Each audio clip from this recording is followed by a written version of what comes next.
Namaste, hearty greetings, and a warm welcome to Swami Mukundananda ji and Mr. Ashutosh Garg, and to our audience who are looking forward for an enthralling conversation between them on Swamiji's latest best-selling book, Spiritual Secrets from Hinduism. It is an honor to introduce Mr. Ashutosh Garg. Mr. Garg has had a very distinguished corporate and entrepreneurial career. He is well known for having founded Guardian Pharmacy, a prominent chain of pharmaceutical stores in India. He has been recognized as a global leader by the World Economic Forum and has also served as the chairman of the Young Presidents Organization YPO. Mr. Garg is a seasoned corporate executive coach and a mentor to numerous CEOs worldwide. He is an excellent storyteller and has authored many acclaimed books and also writes for popular media publications. Mr. Garg hosts a successful podcast titled The Brand Called You, TBCY, which inspires millions every year with the stories of successful leaders, entrepreneurs, and change makers. Once again, delighted to have Mr. Ashutosh Garg with us. Sir, eagerly looking forward to your conversation with Swamiji. Thank you, Rachnaji. Most grateful for the introduction. Swamiji, I am honored and blessed to have an opportunity to speak to you for a third time today. Uh, so I just want to say to all our viewers and listeners that Swamiji is talking to us today from Washington, D.C., USA, and we're going to be speaking about his new book, Spiritual Secrets from Hinduism. But before that, a quick introduction to Swamiji. Everybody, he doesn't need any introduction, but I will take the liberty of talking about him. He's the global spiritual leader. He's an authority on mind management. He's the founder of JK Yoga and JKU. He's an author of several other books. Today, we'll speak about the spiritual secrets of Hinduism. And what a lot of you may not know is that Swamiji is an alumnus of IIT Delhi and IIM Calcutta. Swamiji, Radhe Radhe again. Welcome Hey, once again. Thank you for agreeing to speak to me. Namaste, Ashutoshi. Always a pleasure to be speaking to you, and very happy to be today having the opportunity to discuss spiritual secrets from Hinduism. Thank you, Swamiji. So, Swamiji, my first question for you, can you explain to our viewers and listeners the significance of the Vedas and how do Vedic scriptures guide us towards the absolute truth? Definitely. In our pursuit of knowledge, we receive some knowledge for a source and we discover some by ourselves. For example, if someone is to probe into the secrets of physics, they would use the textbooks and the teachers for the knowledge to begin with Mm. and then progress from there. Likewise, in religion and philosophy as well, the question arises that which is the knowledge you are starting with your journey. Mm. That is why every philosophy, if it is comprehensive, it aims to define epistemology Mm. or the foundations of knowledge. Now, in our Hinduism, that foundation comes from the Vedas. These Vedas are considered beyond defect, and the reason for that is they are not the name of a book and they are not the creation of a human mind. Mm. The Vedas refer to the eternal knowledge of God. Right. So they have existed ever since He has existed, and their source is divine, and hence the Vedas are also divine. Mm. These Vedas then become the reference for all Hindu philosophy, Mm. which means that if any saint propounds some theories, the question arises, are they saying correctly or wrongly? Now the Vedas become the reference point. Bhutam Bhavyam Bhavishyancha Sarvan Vedat Prasidhyati. If it is aligned to the Vedas, accept it. And if it is not aligned to the Vedas, there is reason to doubt it. Mm. And all the other scriptures are elaborating that divine knowledge of the Vedas. Wonderful. Thank you, Swamiji. A follow-up question, Swamiji. There is a lot of discussion these days about the Vedas and about Sanatan Dharma. Tell me a little bit about Sanatan Dharma and its relevance today.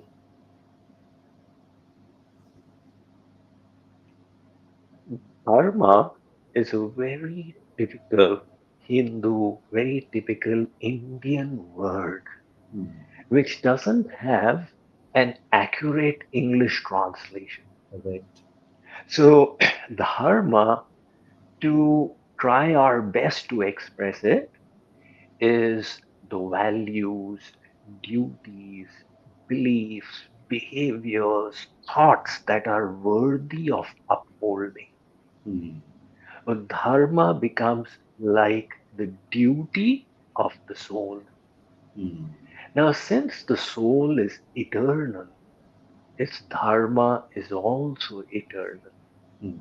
The word Sanatan means eternal. Correct.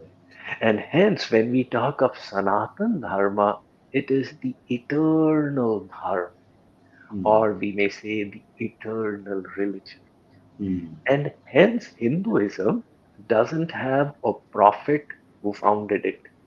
Right. Because if there was a prophet, the question would arise, what were the people doing prior to the prophet? Mm. Now, when the Dharma is eternal, the only thing is it is getting revealed to humankind from time to time. Mm. Based on time, place, and circumstance, the great teachers come and they explain it. Mm. But Sanatan Dharma continues always. Mm.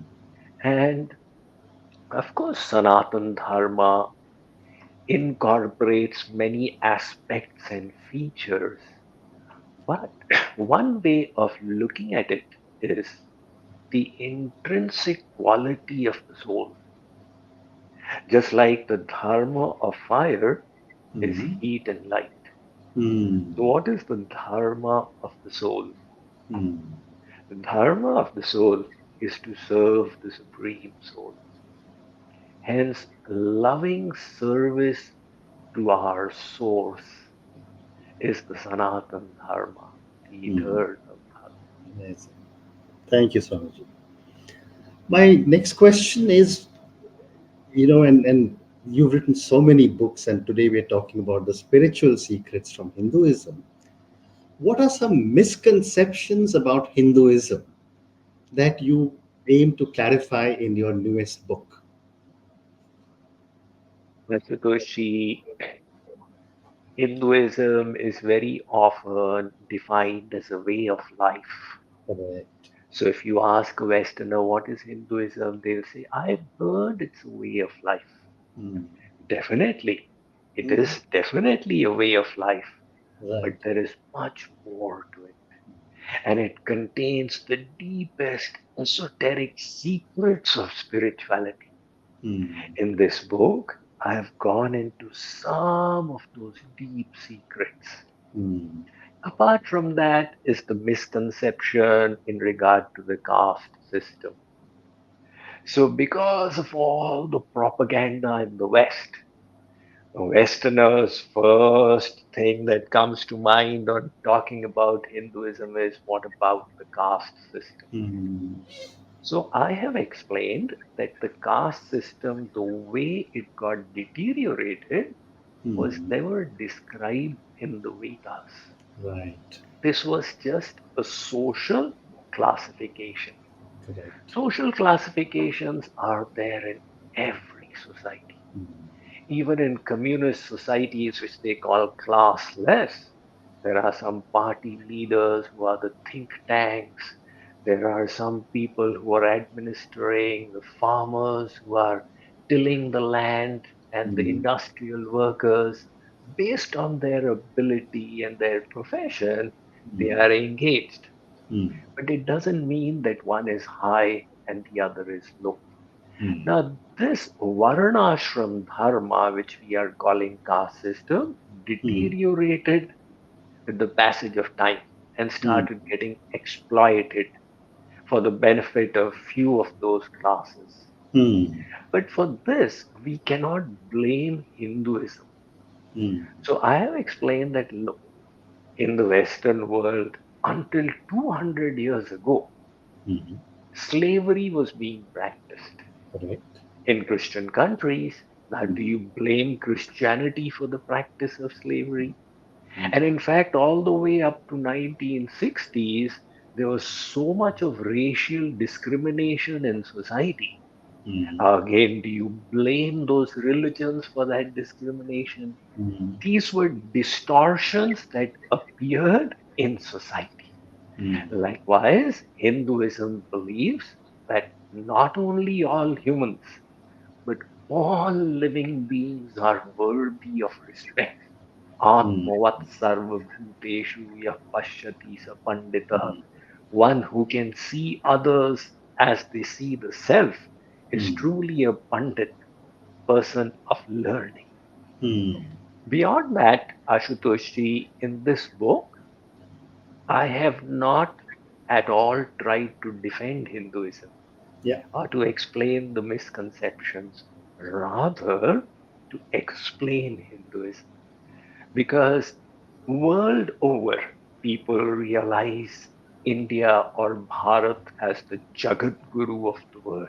Mm, And they all have this intuitive belief that when it comes to spirituality, the land of India holds some deep mm, secrets. mm, mm. And the curiosity is there to understand. Correct. So in this book, I've tried to introduce these concepts to our Indian and Western readers. Fantastic. Fantastic. And therefore, my next question, which I have often been asked, and nobody better than you to answer that question for me, Swamiji, what is the core difference between karma, gyan, and bhakti? And how can a seeker know which is the right path for them? Absolutely, this is one of the beautiful aspects of the Vedic perspective. Mm, They respect the variety in all of creation. We see that no two trees are identical. In right. fact, no two leaves of a single tree are exactly alike. Similarly, we humans are all different in our natures, in our sanskars or carried forward tendencies. We've got a variety of propensities. Mm, So, if the path of spirituality was singular, many would have said, I'm not interested. mm, My mind doesn't get charmed towards it. So that is why there are these varieties of paths mm, that cater to the variegated natures of human beings. Now, specifically, why karma, gyan, and bhakti? The reason is that God has three basic natures: Sat, Chit, and Anand. mm, mm, The nature of Sat is karma or works. The mm, nature of Chit is Gyan or knowledge. The nature mm, of Anand is love or devotion. Bhakti. mm, Now, as his little paths, there also are three basic natures: Karma, Gyan, and Bhakti. So basically, there are these three paths of spirituality. Within them, again, there are many branches and sub branches. right. So somebody says, I cannot, meditation is not for me, and doing bhajans is not my cup of tea. Mm, But if you ask me to do seva, to serve, to mm, work with my body and senses, I'll find it extremely blissful. So go mm, ahead, do your karma, but make it yoga mm. by adding devotion to it. How wonderful. Oh, Somebody wow. else says, I'm of the intellectual nature, and Mm, nothing gratifies me more than an intellectual analysis of the various concepts in existence, the self, the supreme Brahman, etc. And I can continue that for hours. Very well, then cultivate Gyan or knowledge, but ensure Savidya Tanmatiryaya. It is helping you grow your love for the Supreme, that is Gyan you. mm, Another says, I'm all heart.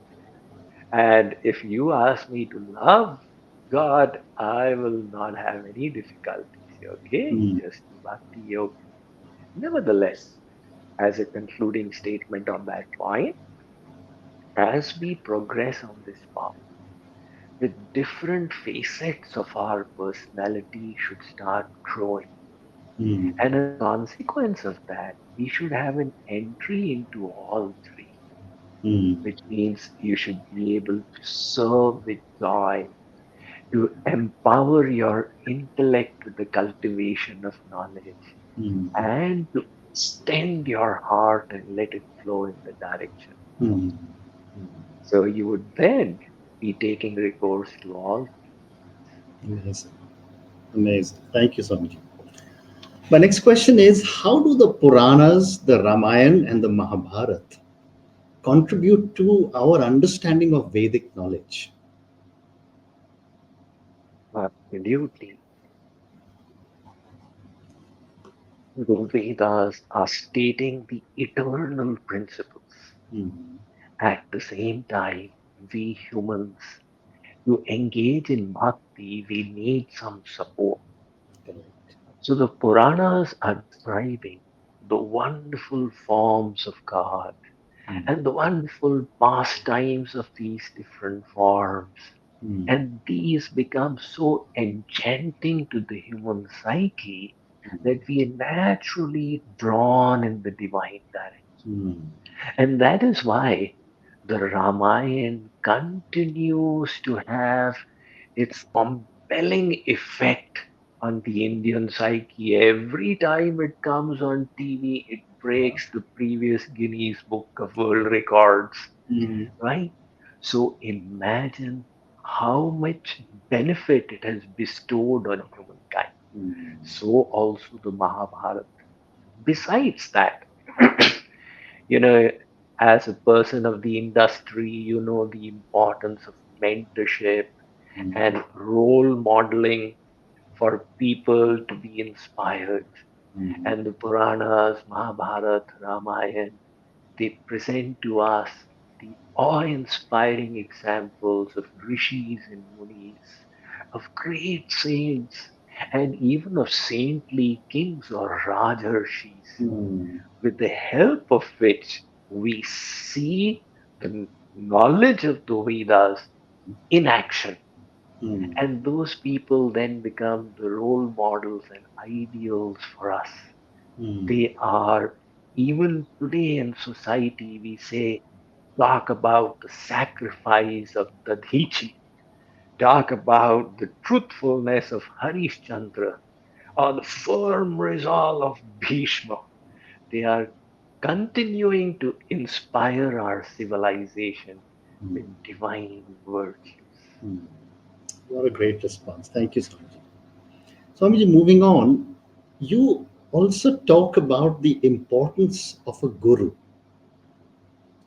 What advice do you have for someone who is seeking a spiritual teacher?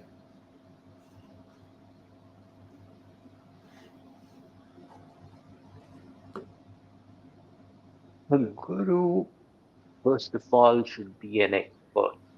Now, let us say that in the corporate world you wanted a mentor. Mm, You would like a mentor who is an expert. So, likewise, a guru should be expert in Vedic knowledge. right. This is called Shrotriya, or knower of the scriptures. Mm, The second is the guru should have experience, the wisdom gained from experience. mm, The mentor, sorry. The mentor should have wisdom gained from experience. Correct. Likewise, the guru should also have the experience of having walked the path. Hmm.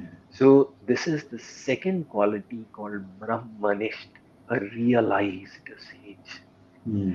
The Vedas tell us that Vijnanartham sa guru mevadhigachet samitpanihi shrotriyam brahmanishtham. Approach a guru who is Shrotriya plus Brahmanist, Hmm. who has the theoretical knowledge of the scriptures and has practically realized them through experience, Hmm. who is situated in the platform of Brahman. Now, Correct. when we go to the question of finding a guru, Hmm.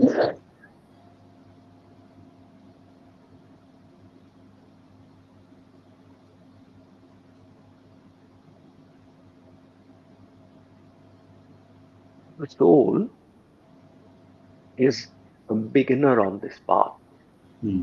and it becomes very difficult to pass judgments on the saints, who is more elevated, who is less, who's suitable to be my guru, etc. Hmm. It could even be a transgression to say this is higher and that is lower. Hmm. That is why the soul requires the grace of God. He is sitting inside us Hmm. and He knows our deepest aspiration. Right. That is why it is said when the disciple is ready, the master comes along. Correct. So we must create in ourselves a deep hunger for knowing the truth. Hmm. Unfortunately, what happens is people compromise in that. They approach saints with material desires. Hmm. You give me this material boon, this material blessing, Yeah. and then they develop faith in wrong personalities. Hmm. And somewhere down the line, they say, I got cheated, it's all the guru's fault. But actually, we were having that desire to be cheated. Hmm. The sincerity was not there in the first place. Hmm. It's just like in a democratic society, people have the right to choose their leader. Hmm. Now, when the leaders are lacking integrity, the people like to blame. All the leaders are bogus, Hmm. etc. But Hmm. we are the ones who elected them. Correct. We should have done a better job.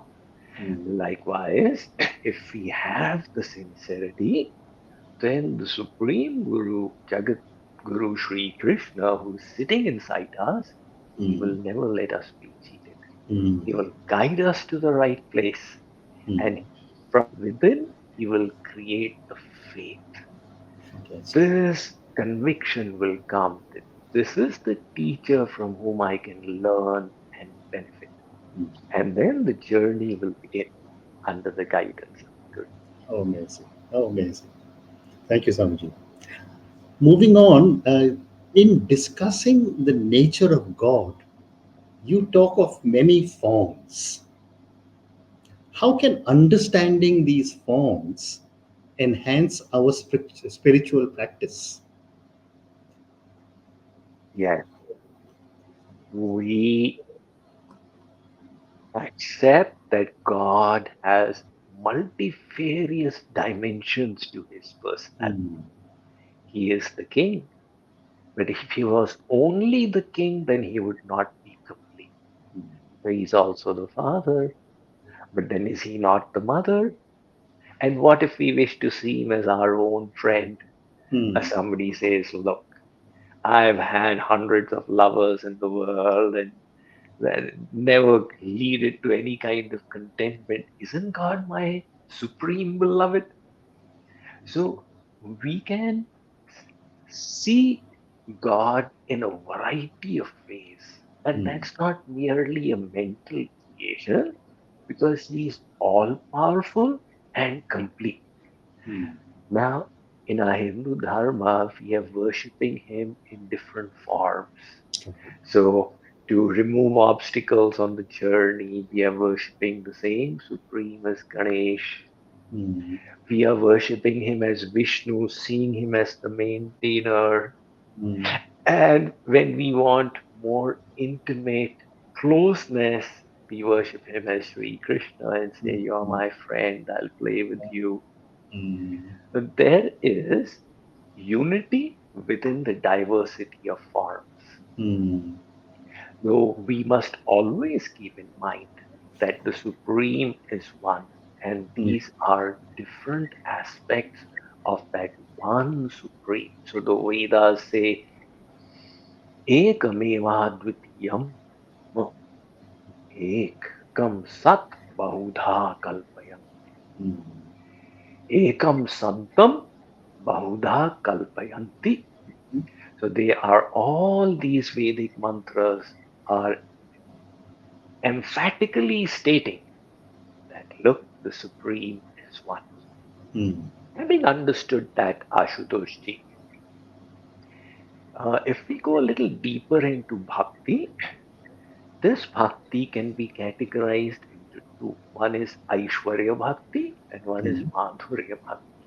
mm. In Aishwarya Bhakti, you contemplate on the majestic aspect of God, His Right. almighty aspect, and say, Mm, He is the supreme creator, and I bow down to Him in reverence. mm, And there is Madhurya Bhakti, where you keep in the back of your mind that He is God. mm, But at the same time, you focus on your personal relationship with Him. mm, And then you say, You are my friend. mm, Or if the devotee says, I want you to be my child. Someone may question that God is the Supreme Father. How can you make Him the child? mm, Devotee says, In my love, I'm forgetting all His almightiness and I mm, just wish to take care of Him. God says, I'm willing because I'm the God of love. So, in that Madhurya Bhakti, we then worship Him in His intimate aspect. mm, All these possibilities exist in our Sanatan. mm. Amazing, amazing. Swamiji, the concept of surrender or Sharanagati is profound. How can we practice surrender in our spiritual journey? Well, surrender comes firstly by accepting our insignificance in the magnificence of things. When we realize how tiny I am in the grand scheme of Mm, things. So, one of the deeply spiritual experiences that anybody can get is when you sit by the ocean side and look at the waves that are tossing around and the magnitude of the ocean. And then you say, oh my God, what a huge water body this is. mm, And how tiny I am, but for me, my problems, etc., are bigger than the whole world. So that humbleness makes us willing to submit. And the second necessity for surrender is a deeper spiritual aspect where we decide I am not the enjoyer. mm, All of creation is not for my gratification, rather, I am for the sake of creation. mm. And then the spirit of service develops. Right. So surrender boils down to accepting the will of God. Amazing. If we can look at adversity and still continue to smile and say, okay, I did my best, but I have faith that even in this adversity, there is some silver lining opportunity and it can be used to my advantage because God is all good. That is surrender. Mm, Surrender means that even when we have done great things, we can remember I was only an instrument, somebody was working through me. Surrender means we may possess many things and at the same time remember I don't possess anything. It all belongs to Him. Because on the mountains and valleys, there is no board of Tata and Birla. The whole world belongs to him. Mm. Surrender means that to do your best, and even after having put in your tremendous efforts, when the results don't come, to Mm. be able to smile and say, if it was not the will of God, I'm equally happy to accept. Amazing. Thank you, Swamiji. My next question is on sadhana or spiritual practice, is a key theme that you have often spoken about. I would love to get your thoughts, Swamiji, on integrating sadhana into our daily lives and our daily routine. Absolutely, Ashutoshi. Sadhana is the training of our mind, of our intellect. So when we decide that our goal is to become the best version of ourselves, how do we reach there? It requires training. Mm. When NASA chooses to put an astronaut into space, that astronaut is first trained, because when the astronaut is circumambulating the Earth later Mm. on 155 miles above the Earth in a small little Mm. space capsule, there will be great scope for the mind to go out of control. Mm. And Mm. that is why a huge amount of training of the mind is required. Martina Navratilova was asked, she was the greatest female lawn tennis Correct. star in Mm. history, Mm. and she was asked that at the age of 43, you're still winning Mm. mixed double Grand Slam titles. She said, the ball doesn't know my age. But she also said that every match is played in the 6 inches between your two ears. Correct. So, likewise, the goal of sadhana Mm. is the sadhya to achieve inner perfection, Mm. and that will require constant training. So, there are two aspects to sadhana. The first is quality time, when for 1 hour every day you withdraw from the world and simply focus on intentional thinking, Mm. which means repeated contemplation on spiritual truths Mm. to internalize them and make them a part of your framework. Mm. And then for the rest of the time, to put them into practice while you go about your daily duties. Mm. How do you look at people? Do you see them as part of God? How do you look at the world? Do you see it as a part, manifestation of the divine? How do you look at yourself? Do you see Mm. yourself as the servant of God? So, constant practice Mm. to use every moment intentionally. Mm. That is sadhana. And to take 1 hour out to sharpen your saw. Mm. That is also sadhana. Amazing. Swamiji, you have time for, I can keep talking to you for a long time, but I have time for three more questions in our conversation today. Swamiji, your book also explores the concept of divine love. How can one cultivate such love in our lives?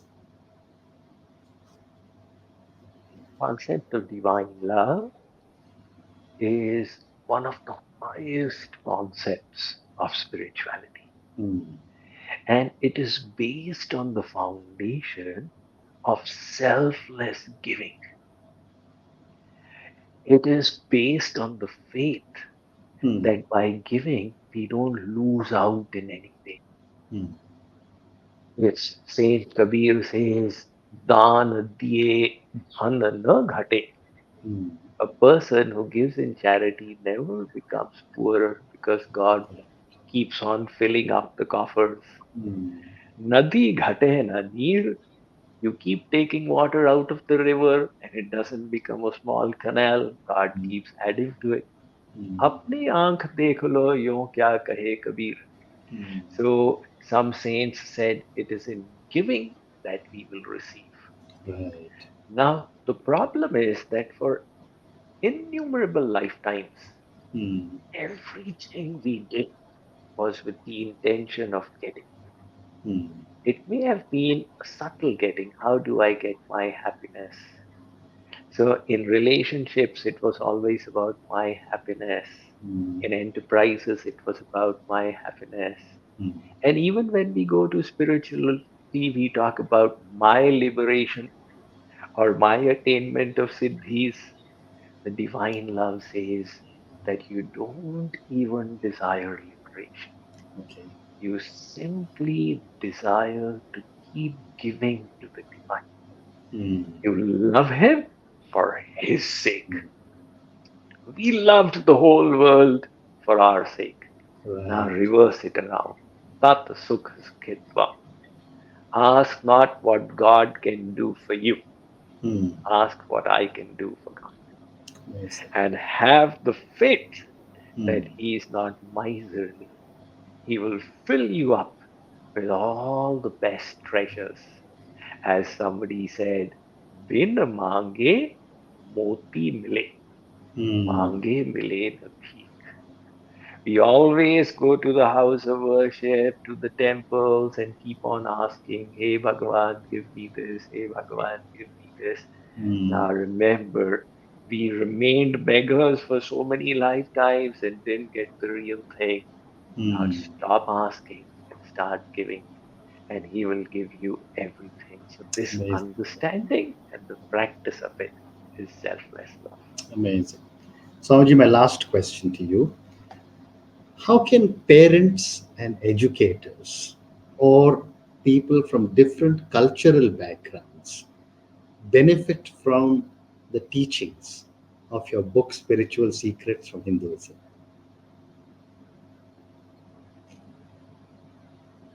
Because, see, people, one of the problems in sharing these teachings with next generation, etc., with students, is that the modern generation wants logical explanations for it. Mm, So, for example, people from your generation, my generation, we were more amenable to simply accept the instructions of the parents. mm, They said, Beta, you have to do arti like this. All right, sure. mm, But now, the millennials and beyond them, the Gen Alpha, they say, Mommy, why mm, should I do it? You explain to me. mm, But they will not be willing to accept things until we can logically convince them. mm, And parents and educators find difficulty because they did not understand the logic for themselves. mm. So, in this book, what I've done is I've given convincing logical argument. Okay. There is reincarnation. Why should I believe? Okay, look at this logic.